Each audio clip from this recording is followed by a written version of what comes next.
Okay, moving ahead, आगे चलते हैं। साइक्लोट्रॉन जो पार्टिकल एक्सेलरेटर होता है, साइक्लोट्रॉन क्या होता है भाई?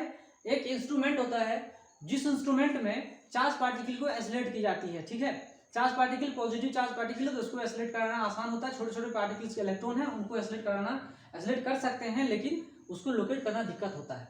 तो यहाँ पे साइक्लोट्रॉन में इसी प्रिंसिपल का यूज होता है। ठीक है, तो उस प्रिंसिपल का जब यूज होगा तो टाइम पीरियड कैलकुलेट करने के लिए बोलेगा। वहां पर टाइम पीरियड कैलकुलेट होगा तभी तो कहानी आगे बढ़ेगी, तभी तो कुछ समझ में आएगा कितने टाइम पीरियड के बाद चार्ज पार्टिकल पुनः अपने उसी पोजीशन पे आएगा। टाइम पीरियड क्या होता है? Smallest time taken by a particle to complete its rotation, one complete rotation. Time period मतलब रोटेटरी कैसा मोशन हो जाए, टाइम पीरियड मतलब कैसा मोशन पीरियोडिक मोशन एक होता है ना। एक मोशन क्या होता है? Periodic motion. A motion which repeats itself after some definite period is called periodic motion. ठीक है, एम्पलीट्यूड कांस्टेंट होना चाहिए। तो यहाँ पे जब मान लो कोई सर्कुलर पाथ में कोई चार्ज पार्टिकल अगर मूव कर रहा है, कोई चार्ज पार्टिकल एंटी क्लॉकवाइज या क्लॉकवाइज सेंस में मूव कर रहा हो, तो एंटी क्लॉकवाइज या क्लॉकवाइज सेंस में मूव करने की वजह से उससे रिलेटेड एक टाइम पीरियड आता है। ठीक है, टाइम पीरियड टाइम पीरियड मतलब ये होता है इस पॉइंट पे चार्ज पार्टिकल ने स्टार्ट किया, फिर इसी पॉइंट पे एक कंप्लीट रिवॉल्यूशन मारने के बाद यहाँ पे आ जाता है, इसको हम वन टाइम पीरियड कहते हैं। ठीक है, 365 दिन के बाद मान लो यहाँ सन है, यहाँ पे अर्थ है, 365 दिन के बाद फिर यहाँ पे अर्थ आ जाता है, तो वो एक साल कहलाता है। एक साल कहलाता है। तो रिवॉल्यूशनरी मोशन में वन टाइम पीरियड क्या कहलाएगा अर्थ का? 365 डेज, है ना। तो यहाँ पे टाइम पीरियड की बात करते हैं। यहाँ टाइम पीरियड साइक्लोट्रॉन में यूज हो रहा है। That time period is equal to total angle subtended by angular frequency, angular velocity. 2 pi angle है, एंगुलर फ्रीक्वेंसी कितना है? ओमेगा। ओके, ठीक है। यहां पर जो ओमेगा रखा हुआ है, तो यहाँ ओमेगा का मतलब QB बाई एम। ठीक है, 2 पाई एम बाई QB, है ना। तो यहाँ पे चार्ज बाय मास को स्पेसिफिक चार्ज भी कहते हैं। Inversely proportional to specific charge. Time period is inversely proportional to क्या? Inversely proportional to charge and magnetic field directly proportional to mass of the charge particle. ज्यादा mass मतलब time period ज्यादा, इसीलिए electron को detect करने के लिए use नहीं होता साइक्लोट्रॉन में। मास बहुत कम होता है। प्रोटॉन उससे जो हेवियर पार्टिकल्स होते हैं, अल्फा पार्टिकल्स जो होते हैं ना, अल्फा पार्टिकल्स का मास ज्यादा होता है। चार्ज जो होता ही है। मैग्नेटिक फील्ड यहाँ पे रख करके हम उसका टाइम पीरियड कैलकुलेट कर सकते हैं।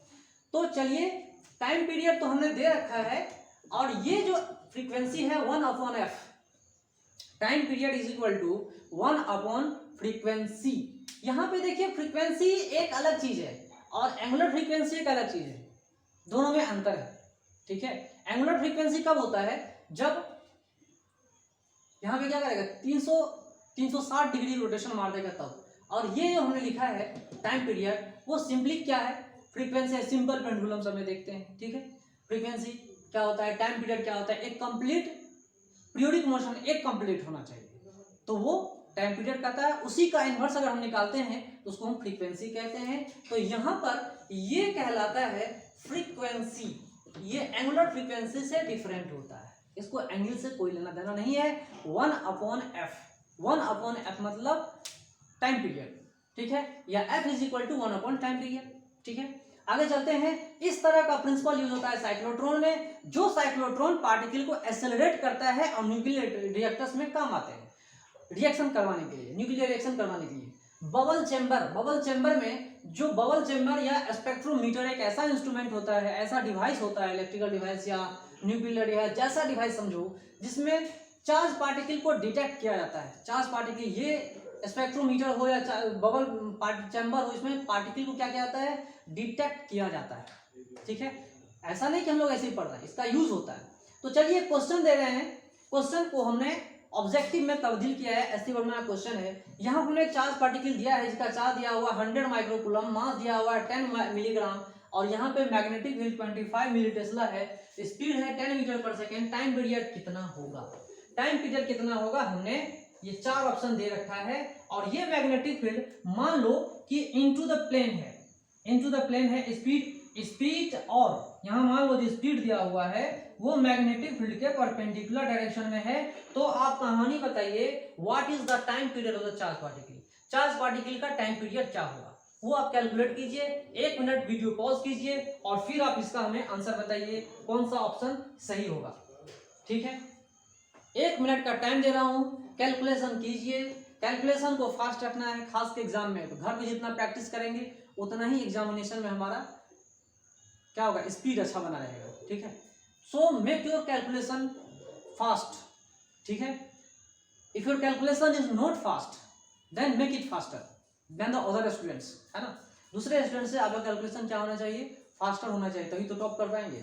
ठीक है, तो यहाँ पे टाइम पीरियड का फॉर्मूला ने दे रखा है 2πm/qb। सारा वैल्यू आप खुद डाल कर दो, डाल कर देखो क्या हो। पाई का मतलब 3.14। मास कितना है भाई, तो मास आ रहा है 10 मिलीग्राम। 10 × 10⁻³ ग्राम, तो केजी में कन्वर्ट कर देंगे। ठीक है, ऐसा यूनिट में कन्वर्ट करके देखेंगे तो यहाँ पे मिलीग्राम।